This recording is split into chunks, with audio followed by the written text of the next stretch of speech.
अस्सलाम वालेकुम, नमस्ते, सत श्री अकाल। मैं हूं सबीरा खान और मेरे साथ मौजूद हैं तारिक नियाजी। चलते हैं वीडियो की तरफ, फिर करेंगे बहुत सारी बातें। So let's go. ओके, तो स्टार्ट करते हैं वीडियो का टाइटल है Andaman Nicobar tour guide, Andaman tourist places, Andaman travel plan full info. तो स्टार्ट करते हैं वीडियो को, लेट्स प्ले। हेलो दोस्तों, स्वागत है आपका मेरे यूट्यूब चैनल बी ट्रैवलर पर। दोस्तों, आज की इस वीडियो में हम बात करेंगे यूथ एंड कपल के सबसे favourite place Andaman and Nicobar island के बारे में। इस वीडियो में हम आपको बताएंगे कि आप अंडमान निकोबार कैसे जाएं, अंडमान एंड निकोबार में ठहरने की क्या व्यवस्था रहेगी, अंडमान निकोबार में आप डे बाय डे कैसे घूम सकते हैं और कहाँ घूमने के लिए जा सकते हैं, एंड यहाँ पर होने वाली एक्टिविटीज़ को आप कहाँ और कैसे कर सकते हैं। साथ ही साथ दोस्तों, हम आपको ये भी बताएंगे कि अंडमान निकोबार आने का बेस्ट टाइम कौन सा रहेगा एंड इस पूरी ट्रिप को आप कम से कम बजट में कैसे कंप्लीट कर सकते हैं। और दोस्तों, इस वीडियो में हम आपके ऐसे और भी कई सारे डाउट्स क्लियर करेंगे, इसलिए वीडियो को बिना स्किप किए एंड तक देखिएगा। चलिए दोस्तों, देर न करते हुए शुरू करते हैं।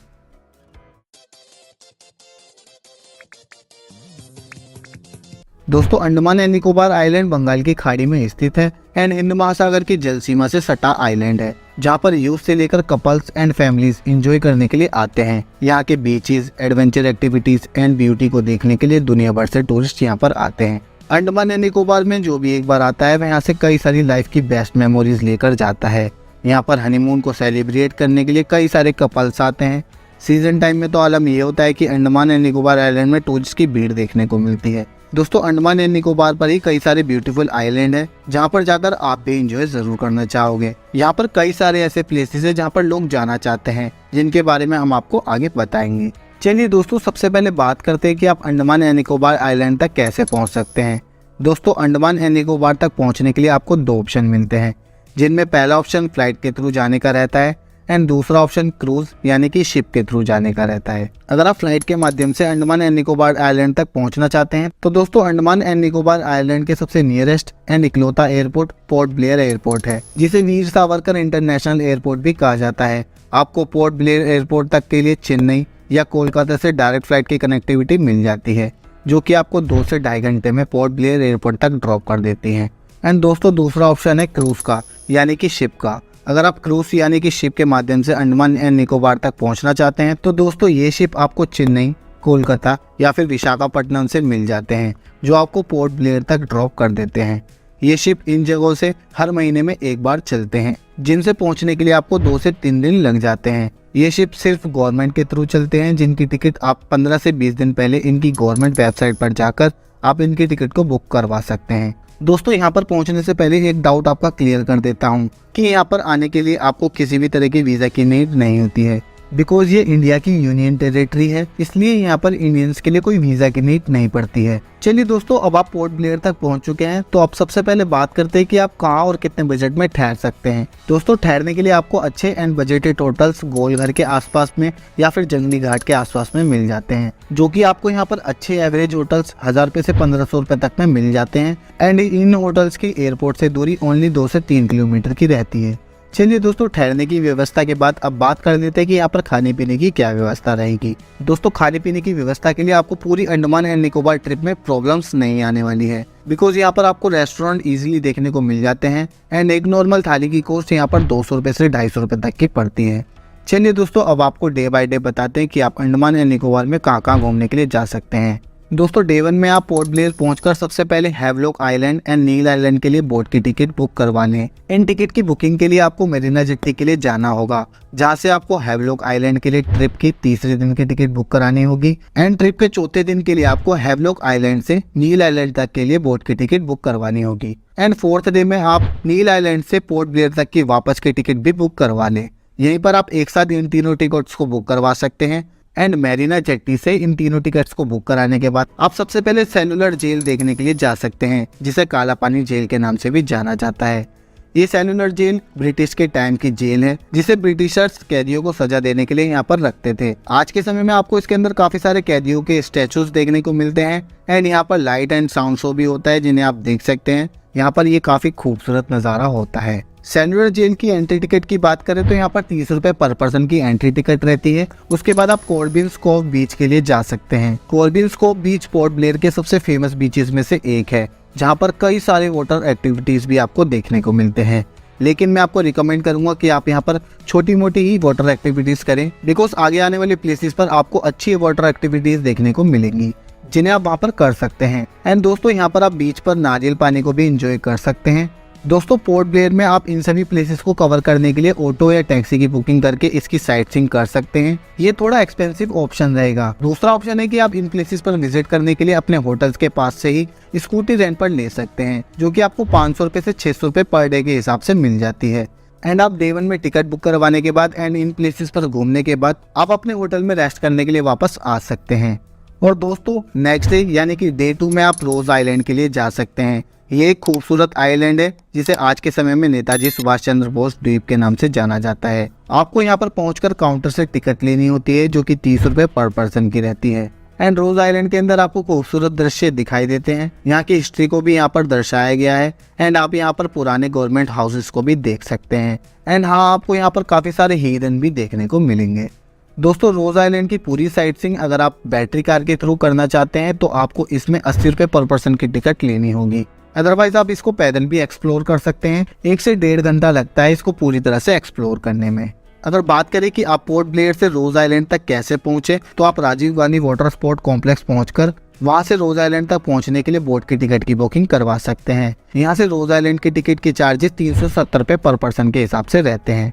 उसके बाद आप नॉर्थ बे आइलैंड के लिए जा सकते हैं, जिसमें आपको पहुंचने के लिए 20 से 30 मिनट लगते हैं बोट के थ्रू। दोस्तों नॉर्थ बे आइलैंड एक ब्यूटीफुल आइलैंड है जो कि काफी सारी वाटर एक्टिविटीज के लिए जाना जाता है। यहाँ पर आप sea walk, parasailing and most famous scuba diving जैसी कई वाटर एक्टिविटीज कर सकते हैं। स्कूबा डाइविंग के चार्जेस 3500 रुपए पर पर्सन के हिसाब से रहते हैं एंड पैरासेलिंग के 3200 रुपए पर पर्सन के हिसाब से।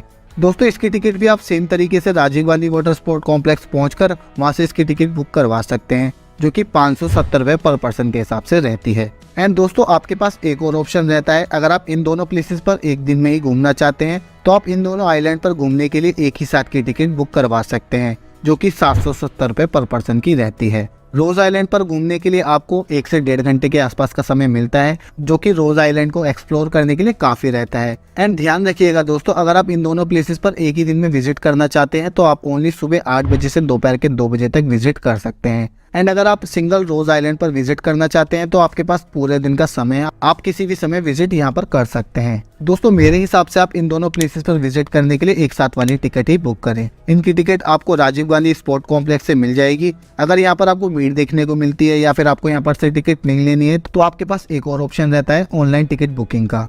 आप bookmyboat.com पर जाकर इसके टिकट की बुकिंग कर सकते हैं, जिसकी वेबसाइट की लिंक आपको नीचे डिस्क्रिप्शन में भी मिल जाएगी। आप यहाँ पर एंजॉय करने के बाद वापस अपने होटल में स्टे करने के लिए जा सकते हैं। एंड नेक्स्ट डे यानी कि डे 3 में आप हैवलॉक आइलैंड के लिए जा सकते हैं। हैवलॉक आइलैंड एक ब्यूटीफुल आइलैंड है जहाँ पर काफी सारे फेमस बीचेस हैं, जिन्हें एक्सप्लोर करने के लिए टूरिस्ट यहाँ पर जरूर आते हैं। एंड यहाँ पर काफी सारी फेमस स्पोर्ट एक्टिविटीज भी होती है जिन्हें आप यहाँ पर कर सकते हैं। एंड दोस्तों यहाँ पर काफी सारे फेमस बीचेस भी हैं जहाँ पर आप जा सकते हैं। जैसे सबसे पहले आप राधानगर बीच के लिए जा सकते हैं। राधानगर बीच पूरे आइलैंड का सबसे फेमस बीच है, जहाँ आपको काफी ब्यूटीफुल नज़ारे देखने को मिलते हैं। उसके बाद आप एलिफेंटा बीच के लिए जा सकते हैं, जहाँ पर आप स्कूबा डाइविंग जैसी कई सारी वाटर एक्टिविटीज भी कर सकते हैं। एंड स्कूबा डाइविंग के चार्जेस यहाँ पर 3500 रुपए पर पर्सन के रहते हैं। उसके बाद आप काला पत्थर बीच के लिए जा सकते हैं, जो कि काफी ब्यूटीफुल बीच है। अगर आप कपल्स हैं तो आपको यहाँ पर जरूर जाना चाहिए, क्योंकि यहाँ आप काफी अच्छा टाइम स्पेंड कर सकते हैं। दोस्तों डे 3 में आपको यहीं पर ठहरने की व्यवस्था करनी होगी। यहाँ पर ठहरने के लिए आपको होटल राधानगर बीच के पास में ही मिल जाते हैं, जो कि आपको यहाँ पर एवरेज होटल 1000 से 1500 रुपए तक में मिल जाएंगे। एंड मील के लिए भी यहाँ पर आपको किसी भी तरह की परेशानी नहीं होगी। एंड दोस्तों हैवलॉक आइलैंड के इन सभी बीचेस पर घूमने के लिए आप स्कूटी रेंट पर ले सकते हैं, जो कि आपको 500 रुपए से 600 रुपए तक में पर डे के हिसाब से मिल जाती है। ये आपको आपके होटल के पास में ही मिल जाएगी। एंड दोस्तों आप इन सभी प्लेसेस पर इस स्कूटी के थ्रू घूम सकते हैं। एंड इन सभी प्लेसेस पर घूमने के बाद आप अपने होटल में रेस्ट करने के लिए आ सकते हैं। एंड उसके बाद आप नेक्स्ट डे यानी कि डे 4 में हैवलॉक आइलैंड से नील आइलैंड तक बोट के थ्रू जा सकते हैं, जिसकी टिकट की बुकिंग आपने पहले ही करवा ली थी, जैसा कि मैंने पहले वीडियो में बताया था। नील आइलैंड बोट के थ्रू पहुंचकर आप नील आइलैंड में सबसे पहले स्कूटी रेंट पर ले लीजिए, जिससे कि आपको नील आइलैंड के सभी प्लेसेस को एक्सप्लोर करने में परेशानी ना हो। यहाँ पर भी आपको 500 रुपए से 600 रुपए तक में स्कूटी रेंट पर मिल जाती है, जो कि पर डे के हिसाब से रहती है। नील आइलैंड पर आप सबसे पहले लक्ष्मणपुर बीच के लिए जा सकते हैं, जहाँ पर ज्यादातर कपल्स आकर हनीमून का अच्छा टाइम स्पेंड करते हैं। एंड फैमिलीज एंड फ्रेंड्स के लिए भी ये बीच काफी फेवरेट प्लेस रहता है।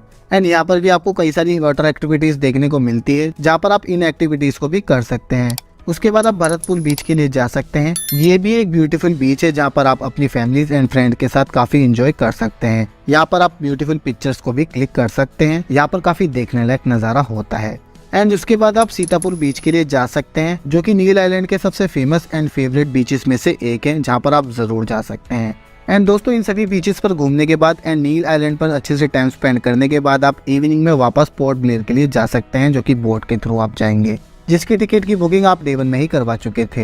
एंड पोर्ट ब्लेयर में पहुंचने के बाद आप उसी दिन होटल में रेस्ट कर सकते हैं, या फिर आप उस रात अपने शहर के लिए वापस लौट सकते हैं। दोस्तों, ये 4 से 5 दिन की ट्रिप आपकी यहीं पर समाप्त हो जाएगी। दोस्तों, खाने पीने की या ठहरने की या फिर स्कूटी रेंट पर लेने के लिए आपको पूरे ट्रिप में ज़्यादा परेशानी नहीं होने वाली है, बिकॉज यहाँ पर आपको इजीली ये सभी चीज़ें प्रोवाइड हो जाएंगी।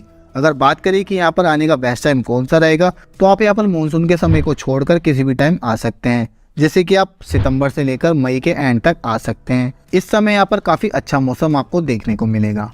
एंड अगर बात करें कि इस पूरी ट्रिप को कंप्लीट करने में एक कपल का कितना खर्चा आएगा, तो दोस्तों 2 पर्सन का खर्चा इस पूरी ट्रिप को कंप्लीट करने में 15,000 से 16,000 रुपये तक का आएगा, जिसमें मैंने आपके पोर्ट ब्लेयर पहुंचने के बाद का खर्चा इंक्लूड किया है। एंड इसमें मैंने आपका किसी भी तरह के एडवेंचर का खर्चा इंक्लूड नहीं किया है। दोस्तों, आई होप मेरी इस वीडियो से आपको अंडमान एंड निकोबार की ट्रिप की पूरी इन्फॉर्मेशन मिली होगी। अगर फिर भी कोई क्वेश्चन मुझसे छूट गया है तो आप हमें कमेंट करके पूछ सकते हैं, या फिर आप हमें फेसबुक या इंस्टाग्राम पर मैसेज करके भी पूछ सकते हैं। वहाँ पर भी हम आपको इसी तरह की जानकारी देते रहते हैं। आई होप आपको मेरी ये वीडियो पसंद आई हो। अगर आपको मेरी ये वीडियो पसंद आई हो तो वीडियो को ज़्यादा से ज़्यादा लाइक करें, एंड अपने दोस्तों और परिवार के साथ वीडियो को ज़्यादा से ज़्यादा शेयर करें, एंड चैनल को सब्सक्राइब करना और बेल आइकन को प्रेस करना ना भूलें, ताकि आने वाली से जी जनाब, अंडमान निकोबार इंडिया से बहुत नीचे की तरफ है, बहुत नीचे की तरफ है। ऐसा लगता है कि कोई, लेकिन है तो इंडिया में ही ना यार। बहुत बहुत दूर है, बहुत मतलब फासला है, लेकिन वो इंडिया ही का हिस्सा है। ये भी अपने आप में बहुत बड़ी बात है। मुझे वीडियो देखी थी तो मतलब है कि यहाँ पर तो यूँ समझ लो किसी की तवज्जो ही नहीं थी जब पार्टीशन हुआ था। अंग्रेज़ों के दौर की कहानी है, लेकिन ये है कि बहुत ही बहुत ही बहुत ही बेहतरीन जगह। ये तो टूरिस्ट के हवाले से एक जगह है, लेकिन वैसे मैं बताऊं कि वो जो चाइना वाला जो रूट ट्रेड की बात नहीं हो रही थी, वो भी इन्हीं एरियो से चाइना गुजरता है। तो वो जो बात हो रही थी ना कि इंडिया ब्लॉक कर सकता है चाइना को, तो यही एरिया हैं, स्टेट ऑफ मलक्कार। अच्छा, अंडमान निकोबार की एक और कहानी कि यहाँ पर कुछ जजीरे हैं जो पे आयरलैंड हैं, जो कि टूरिस्ट वगैरह और आबादी है। कुछ जजीरे, कुछ आयरलैंड ऐसे हैं जहाँ पर सदियों से लोग आम जिंदगी से दूर हैं। मैंने बताया था ना कि इंडिया में कुछ ऐसे जजीरे भी हैं जहाँ पर अगर कोई उनसे बात करने जा रहा है तो उन्हें मार डालते हैं। अगर उनके मतलब उनसे कोई उनको खाना देना, उनकी बीमारियाँ कोई ना हो जाए, उनको उनके लिए मतलब देख रेख, उन्हें पता ही नहीं है बाहर की दुनिया कहाँ से कहाँ पहुँच गई है। तीर कमान इन चीज़ों से वो गुजारा करते हैं। अफ्रीका में भी बहुत सारे ऐसे हैं, लेकिन वो अपने ही ट्रेडिशन में तो हैं, लेकिन लोगों से तो जुड़ चुके हैं, अपने ट्रेडिशन को नहीं छोड़ रहे। जैसे वो कपड़े पहनते हैं, नहीं पहनते, आधे पहनते हैं, ये करते हैं, अपनी रस्म और रवाज उनके ही है सब कुछ, लेकिन दुनिया तो उनसे जुड़ चुकी है ना। लेकिन अंडमान निकोबार में कहीं ऐसे ख़ानदान हैं, इलाके हैं, ऊपर से इन पर नज़र रखी जाती है। तो एक और हैरत अंगेज़ बात पता चलती है इनके बारे में, बिल्कुल वही आदिवासी टाइप हैं, अपना ही उनका रहन सहन, अपना ही खाना पीना, किसी से नहीं जुड़े हुए।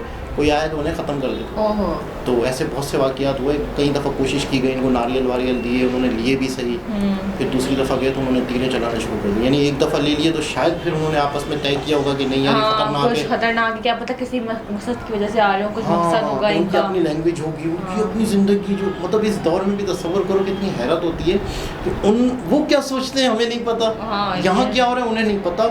इस दौर में भी कितनी हैरत अंगेज़ बात है। तो अभी भी मतलब ऊपर से देखा जाता है तो वो 400-500 लोग हैं। एक जजीरा है वहाँ पे, मतलब गांव टाइप बना हुआ है, वहाँ पे उनकी आबादी नहीं बढ़ रही इससे ज़्यादा। मतलब या तो कोई ख़त्म होता है तो कोई चंद पैदा होते हैं, मतलब क्या उनका सिस्टम है यहाँ के लोगों को नहीं पता और उनके बारे में उनको हमारे बारे में नहीं पता, बिल्कुल भी लेकिन पता। ये वीडियो थी टूरिज्म की, तो मुझे आज पता चला कि इतना ज़बरदस्त इकोसिस्टम वहाँ बनाया हुआ है टूरिज्म का। मुझे नहीं पता था, मैं समझ रहा था कि शायद इंडिया वालों को बहुत दूर पड़ता होगा, तो कोई जाता नहीं होगा। या इसके अलावा और बीचेस हैं जो इंडिया के करीब ही हैं, हर शहर के साथ, जैसे विकाशापट्टनम है, चेन्नई है, हर जगह बीचेस हैं। तो ये थोड़ा सा अच्छा, जो जितना पब्लिक से दूर है ना उतना वो नेचुरल है अभी भी। बिल्कुल आप देखिए ना, पानी देखिए इनका, बिल्कुल जहाँ पे आबादी कम है, जहाँ पे फैक्ट्रियाँ, जहाँ पे पोल्यूशन नहीं है, जितनी पब्लिक उतनी गंदगी, उतना नेचुरल इन्वायरमेंट का बेड़ा गर्क है। ऐसा है तो वो चीज़ जब इंसान देखता है तो इंसान कहता है नहीं यार मज़ा नहीं। अब जब इतना दूर जाके देखता है तो यार उस जगह को समझो किसी ने टच ही ना किया हो, इतनी खूबसूरत जगह, कोई पोल्यूशन नहीं, आपको पता है वहाँ सांस लेने में इतनी आसानी, आपकी आंखों को आपको इतना फ्रेश महसूस समंदर के होगा, बाहर समंदर है, दरख्त है, वहाँ नारियल पानी है, बहुत अच्छा महसूस होगा, बहुत अच्छा।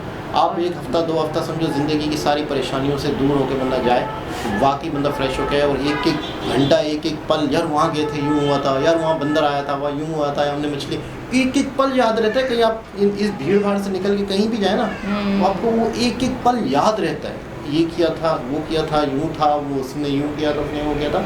एक मेमोरी सारी में ना अनबिलीवेबल हो जाता है, और सस्ता भी है। सस्ता है बहुत ज़्यादा, मतलब आप दो अगर कपल जा रहे हैं तो कहीं और जाने से अच्छा है कि यहीं पर ही चले जाएं, और 16,000 पाकिस्तानी हिसाब से अगर देखा जाए तो 40-45 हज़ार रुपये, 50,000 रुपये हो जाएगा। सही है यार, हमारे लिए भी सही है। 15,000 रुपये आपके, तो 40,000 50,000 हमारे, तो बेस्ट है। Best बोटिंग वगैरह सारे, अरे यार अब सारी कितना इतनी पूरा adventure आपको एक वीक का मिलेगी, या 4-5 दिन का, 3-4 दिन का सही है। Best लेकिन है। नो डाउट 3-4 दिन में समझो कि आप पूरे साल की ज़िंदगी जी लोगे, इतनी खूबसूरत जगहों पे अगर बिल्कुल जाओगे ऐसा ही है। तो। वो 4 चंद दिन भी आपके लिए 1-1 घंटा जो है कि दिन के बराबर होगा, तो वो आपको हमेशा याद रहेगा। बिल्कुल ऐसा ही है। तो दोबारा किसी और के साथ आपसे मुलाकात होती है, जब तक के लिए ख्याल रखें, अल्लाह हाफिज़।